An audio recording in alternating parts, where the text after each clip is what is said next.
Bonjour et merci de pouvoir me laisser m'exprimer sur ce sujet, en tout cas ravi. Euh, donc d'abord en fait deux mots pour parler de Réseau Ecohabitat qui est un acteur d'amélioration de l'habitat. Comme on est au sud, je peux dire en fait qu'on ramène un peu de lumière dans des maisons qui sont parfois ténébreuses.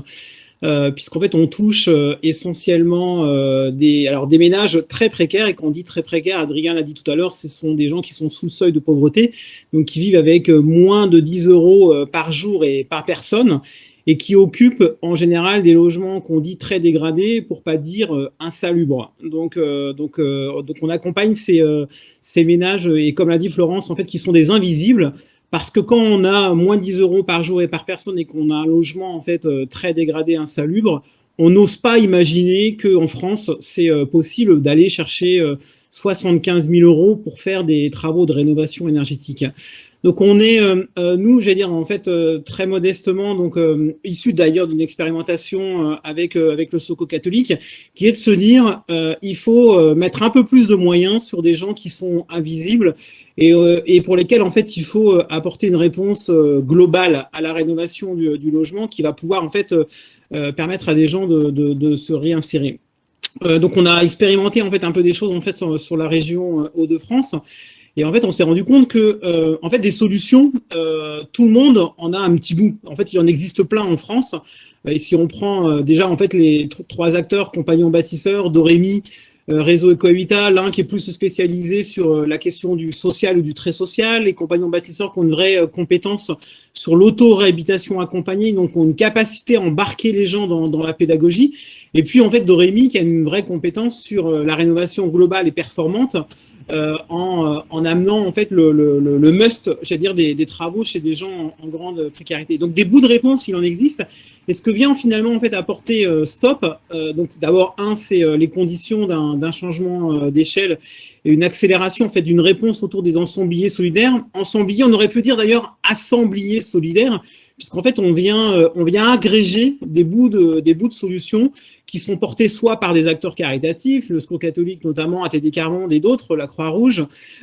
des bouts de solutions en fait qui existent par les collectivités locales qui financent, en fait, qui mettent en place des dispositifs, et des bouts de solutions en fait apportés notamment par les artisans, par les distributeurs de matériaux qui répondent aux techniques. Et en fait, dans ce qu'on, en fait, finalement, en assemblant nos énergies avec nos petits bouts de compétences, on se rend bien compte en fait qu'on déplace nos compétences. Adrien l'a dit, en fait, un bénévole qui donne 250 euros pour payer une facture d'énergie, c'est pas tout à fait pareil qu'un bénévole qui va accompagner pendant un an une famille qui va pouvoir faire 75 000 euros de travaux. Une collectivité qui va pouvoir en fait répondre en fait à une population dite invisible, bah, en fait, elle est aussi vachement contente de pouvoir apporter des réponses là où en fait c'est plus difficile de le faire. Et puis, en fait, nos solutions ensemble apportent aussi en fait un véritable marché, j'ai envie de dire, d'amélioration de l'habitat pour des fabricants de matériel, des distributeurs, mais qui les obligent aussi parfois dans leur métier, je pense que Nicolas en parlera tout à l'heure, à changer un peu de posture et apporter des réponses un tout petit peu différentes. Et d'ailleurs, je pourrais aussi revenir sur les politiques publiques, puisque on parlait du programme de Stop avec un financement autour des certificats d'économie d'énergie. On voit bien que les politiques publiques, elles peuvent aussi changer